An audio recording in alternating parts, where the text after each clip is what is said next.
2024년 4월 2일 말씀 묵상하겠습니다. 함께 기도하겠습니다. 하나님, 우리가 살아가는 이 땅이 하나님에 의해 다스림받는 땅이 되길 원합니다.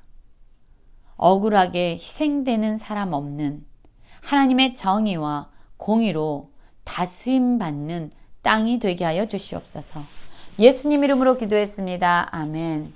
오늘의 말씀은 신명기 19장 1절부터 20절까지의 말씀입니다. 말씀을 함께 살펴보시기 전에 개인적으로 말씀을 꼭 읽으시고 묵상하는 시간 가지시기 바랍니다. 오늘의 말씀은 도피성 제도에 대한 말씀과 또한 위증에 관한 그런 처벌이 담겨져 있는 말씀입니다. 19장 1절입니다.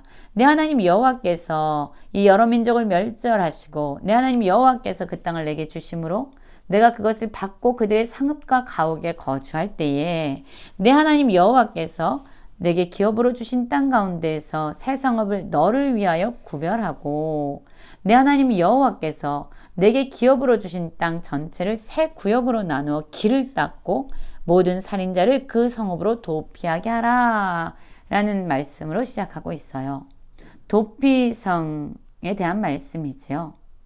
그렇습니다. 이스라엘 백성은 가나안 땅을 정복하고 그곳에서 정착하여 살게 될 것입니다.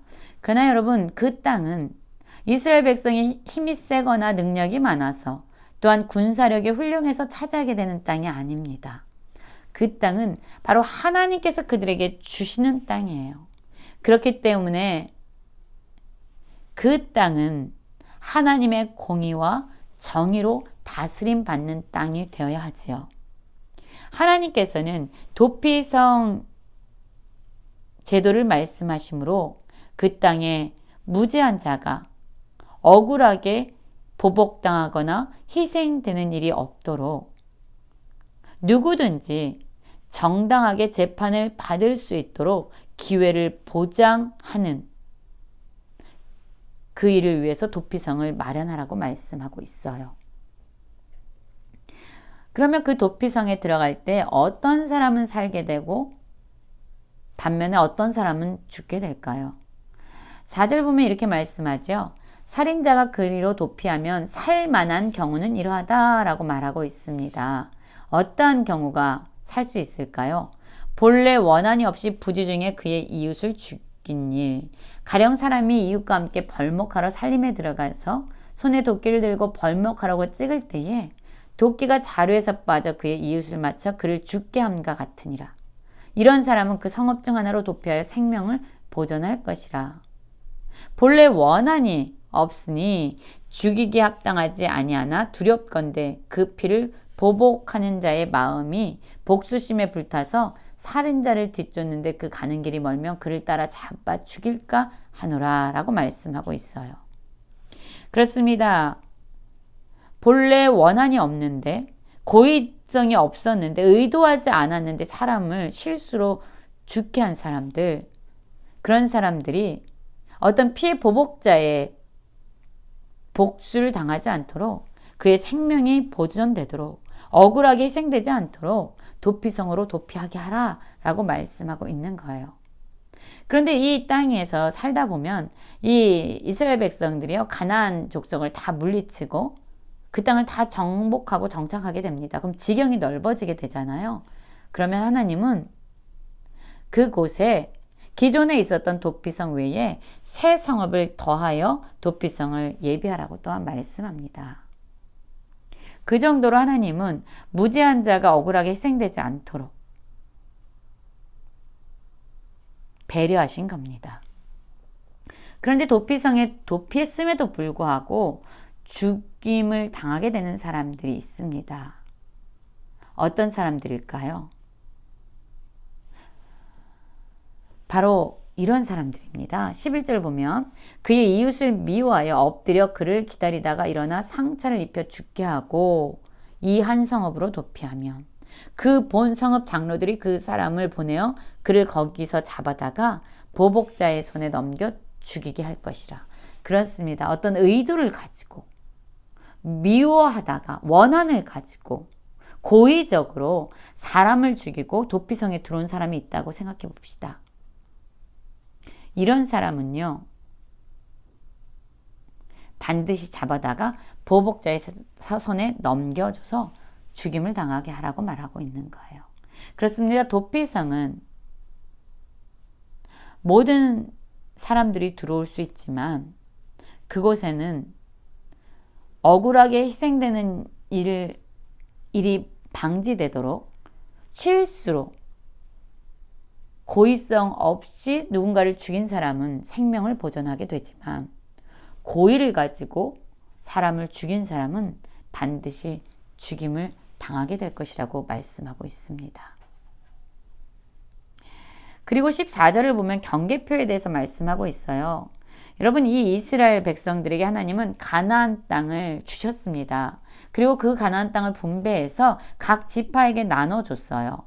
그리고 하나님께서 나눠준 그 땅에서 그들이 자족하면서 감사하면서 그곳에서 먹고 마시도록 주셨습니다. 그 땅을 주셨어요. 그런데 어떤 사람들은 마음에 욕심이 생긴 거예요. 아, 나의 땅을 더 많이 갖고 싶다. 나의 땅은 부족하다. 그래서 다른 사람에게 하나님이 주신 그 땅을 내가 차지하겠다라는 탐심과 욕심으로 경계표를 옮기는 사람들이 있을 수 있지요. 하나님은 그 일을 하지 못하도록 말씀한 거예요. 조상이 정한 내 이웃의 경계표를 옮기지 말라라고 말씀하면서 하나님은 하나님이 주신 그 땅 안에서 만족하면서 감사하면서 살아갈 것을 말씀합니다. 그리고 15절부터는 위증에 대한 말씀이 담겨져 있습니다. 여러분, 죄에 대해서는 분명하게 공정하게 합당하게 처벌하는 건 너무나도 중요하죠. 그런데 어떤 일이 일어납니까? 죄가 없는데도 불구하고 무고하게 고발되어지거나 또는 어떤 사람은 위증으로 누군가를 억울하게 몰아가는 그러한 경우들이 생깁니다. 하나님은요, 이 땅 가운데 억울하게 누군가 처벌받는 것을 원하지 않으시는 분이에요. 하나님은 공의롭고 공평하고 정의로운 분이시잖아요. 그래서 이렇게 말씀합니다. 한 증인으로만 사건을 확정하지 말라고 얘기합니다. 두세 증인의 입으로 사건을 확정하라고 말씀하고 있습니다. 그래서 누군가의 위증으로 억울한 처벌이 일어나지 않도록 하나님은 보호하십니다. 그런데 어떤 사람의 위증이 밝혀진 거예요. 거짓말로 다른 사람을 모함하고 다른 사람에게 피해를 주려고 했다고 생각해 봅시다. 그럼 어떻게 하라고 하나님은 말씀하냐면요. 이렇게 말합니다. 재판장은 자세히 조사하여 그 증인이 거짓 증거하여 그 형제를 거짓으로 모함한 것이 판명되면 그가 그의 형제에게 행하려고 꾀한 그대로 그에게 행하여 너희 중에서 악을 제하라. 이웃에게 피해를 주려고 했던 그 사람의 위증이 밝혀지면 오히려 상대에게 주려고 했던 그 벌을 그 위증한 사람이 받도록 해라 라고 말하고 있습니다.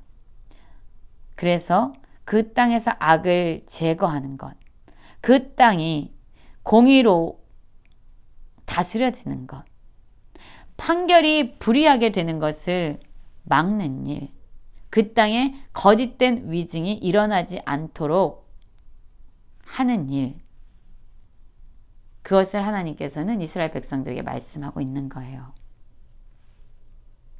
그렇습니다. 여러분, 오늘 말씀을 보면요. 하나님이 주신 그 땅에서 하나님의 공의와 하나님의 정의가 세워지고 하나님이 친히 다스리는 그런 땅이 되어야 될 것을 말씀해 주고 있어요. 어떤 욕심으로 다른 사람에게 피해를 입히거나 고의로 또한 미움으로 의도함을 가지고 다른 사람을 피해 입히는 일, 그 일에 대해서 하나님은 반드시 심판한다고 말씀하지요. 그러나 반대로 실수로 누군가에게 피해를 입혔는데 그 사람이 억울하게 또한 희생되는 일이 없도록 하나님은 보호하고 계십니다.